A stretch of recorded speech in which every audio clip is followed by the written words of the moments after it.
Bonjour mesdames, messieurs et bienvenue sur cette chaîne. De quoi est-ce que nous allons parler aujourd'hui? Nous posons donc un sujet qui n'est pas peut-être nouveau, mais dont on pourrait échanger. Savez-vous que l'esclavage, la colonisation, n'a jamais été achevée, n'a jamais été terminée? Elle n'a que changé la forme. Et on vous apporte des concepts comme la néocolonisation, le néocolonialisme, toujours pour nous engluer. Mais les piliers sur lesquels ont reposé l'esclavage, les piliers sur lesquels ont reposé le colonialisme et même le néocolonialisme ne sont jamais terminés. Donc c'est un leurre de nous faire parler ou que des Africains continuent à parler de la fin de l'esclavage. Que les Africains continuent à parler de l'indépendance des pays, ce qui n'est pas réel. Même si de temps en temps on dit que ce n'est pas vrai, que ce n'est que virtuel. Ou de parler du néocolonialisme. Les piliers n'ont jamais bougé. Et c'est ce que nous allons voir dans cette vidéo. Si vous voulez donc en savoir plus sur ce, suivez cette vidéo jusqu'à la fin. Comme ça, vous ne sortirez pas bredouille de cette vidéo. Sur ce, je vous donne rendez-vous dans un instant.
Merci de vous être abonné. Merci d'avoir cliqué sur la cloche de notification pour ceux qui ne l'ont pas déjà fait. Et pour ceux qui sont déjà abonnés, merci également de me mettre un pouce pour nous encourager à produire des vidéos pareilles. Donc je disais en introduction de cette vidéo, le sujet de cette vidéo, c'est la colonisation, l'esclavage déjà, la colonisation, le néocolonialisme n'est jamais terminé. Ils ne sont jamais terminés. On nous a dit que l'esclavage était fini, ce qui était faux.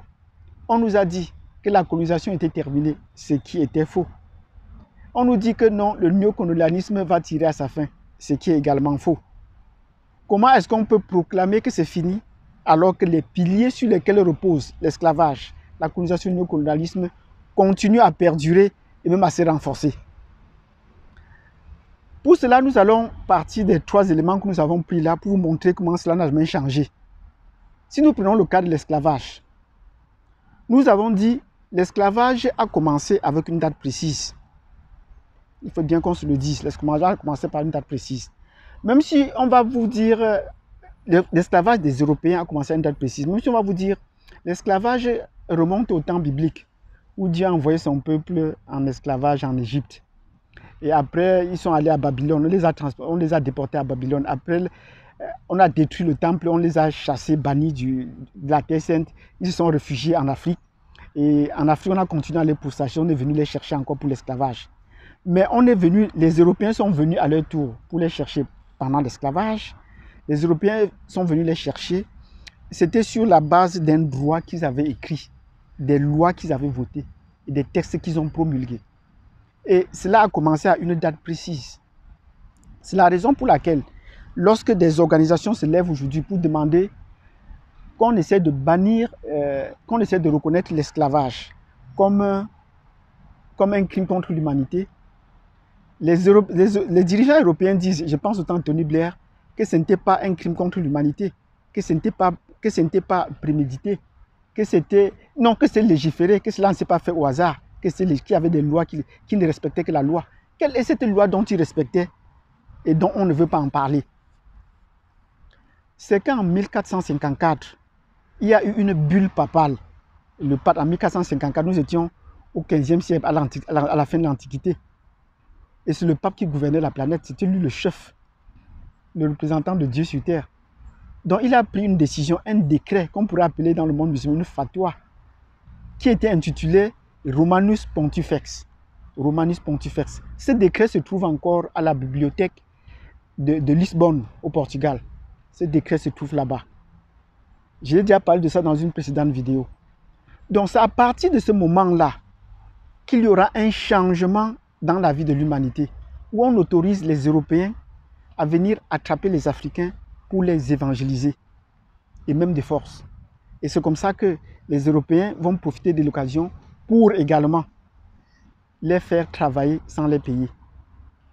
Est-ce que cette loi a été abolie jusqu'aujourd'hui? Cette loi n'a jamais été abolie.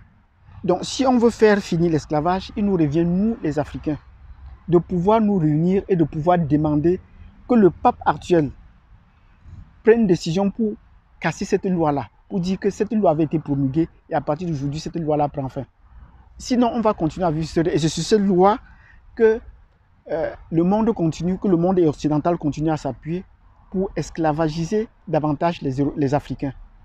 Je dis bien pour esclavagiser davantage les Africains. Donc, l'esclavage qui s'est poursuivi, on nous a dit que l'esclavage avait pris fin en 1865 aux États-Unis, au 19e siècle, soit plus de 3 siècles après. À partir de ce moment, est-ce qu'on a pris des dispositions pour effectivement libérer les esclaves? Les esclaves n'ont jamais été libérés. Vous dites à quelqu'un qu'il est libre d'aller où il veut. Mais il n'a rien, il n'a pas un espace où il peut aller. De un, on lui a fait travailler pendant des siècles sans être dédommagé. On n'a pas dédommagé ceux qui étaient là présentement en leur disant que bon, pour vous libérer, voilà un espace terrain où vous allez vivre. On n'a pas dédommagé ceux de leurs parents, leurs ancêtres. Pourtant, ce n'est pas le cas qui se passe avec ceux qui sont en Israël, qui ont été victimes d'Achoua. On paye ceux qui sont là aujourd'hui et on dédommage leurs anciens, leurs aïeux, leurs grands-parents. On paye à ceux qui sont là aujourd'hui.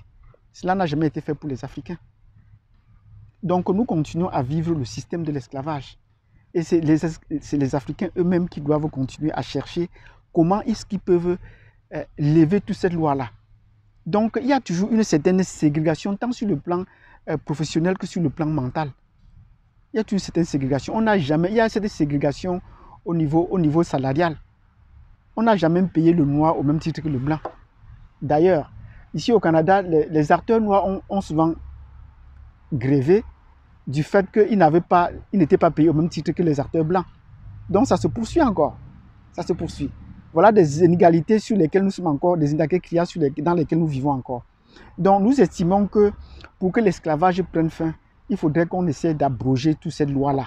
On prend l'esclavage. Bon, on nous a dit que l'esclavage a pris fin et c'est toujours le maître qui a pris la décision de mettre un autre système en place pour pouvoir couvrir cette façon d'exploiter les Africains, en mettant en place la colonisation. Parce qu'au moment où l'esclavage tend vers la fin, ils mettent déjà en place le système de colonisation. Qu'est-ce que la colonisation? C'est la domination mentale, spirituelle, économique, sociale, politique et culturelle d'un autre peuple, appelé la colonie, par la métropole. Or, tous ces aspects perdurent encore jusqu'à aujourd'hui. Tous les endroits, tous les continents où les Européens sont allés coloniser sont encore sous leur domination. Pire, ils se sont répartis la planète. C'est sous vos yeux, je ne vous apporte rien de nouveau, c'est sous vos yeux. Vous allez vous rendre compte que l'Angleterre a préservé ses colonies. L'Angleterre garde encore ses colonies qu'elle continue à exploiter comme depuis le XVIIIe siècle. La France, pourquoi la France ne garderait-elle pas ses colonies? La France garde encore ses colonies et continue à exploiter comme elle est exploitée depuis le début du XIXe siècle. Voilà. Voilà les puissances majeures qui continuent à garder leurs colonies à travers la planète. Les États-Unis qui se sont libérés, qui sont devenus indépendants et qui se sont affirmés comme une colonie après la guerre de Cuba, ont récupéré les colonies espagnoles et les ont accompagnées à l'indépendance, mais continuent à les exploiter comme toute autre colonie, comme l'Espagne devait le faire normalement pour les autres colonies. Oui, les États-Unis ont également des colonies qu'on continue à exploiter. Et nous allons revoir toutes ces colonies-là. Donc, ne se prenant que les 3 principales puissances du monde actuel, il est question de voir que l'esclavage, la colonisation et le néocolonialisme persistent encore.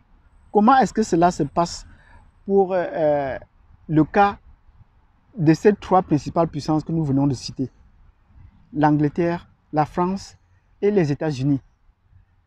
Il faudrait que nous voulons voir donc quelles sont les colonies de ces pays et comment est-ce qu'elles continuent à être gérées comme des colonies. Si vous êtes intéressé d'en savoir, je vous donne rendez-vous donc dans la prochaine vidéo. Dans la prochaine vidéo, donc, nous allons voir les colonies de ces 3 principales puissances aujourd'hui, et même si vous voulez de la Russie, et comment la Chine, qui est en train de devenir puissance, commence aussi à avoir ses colonies. Sur ce, je vous donne rendez-vous à la prochaine vidéo. Abonnez-vous massivement, cliquez sur la cloche de notification pour ne pas perdre cette vidéo très intéressante. Et surtout, laissez-nous un commentaire si nous avons laissé un aspect et s'il y a un aspect sur lequel vous souhaiteriez qu'on essaie de développer. Merci de m'avoir suivi jusqu'au bout. Je vous donne rendez-vous donc à la prochaine vidéo.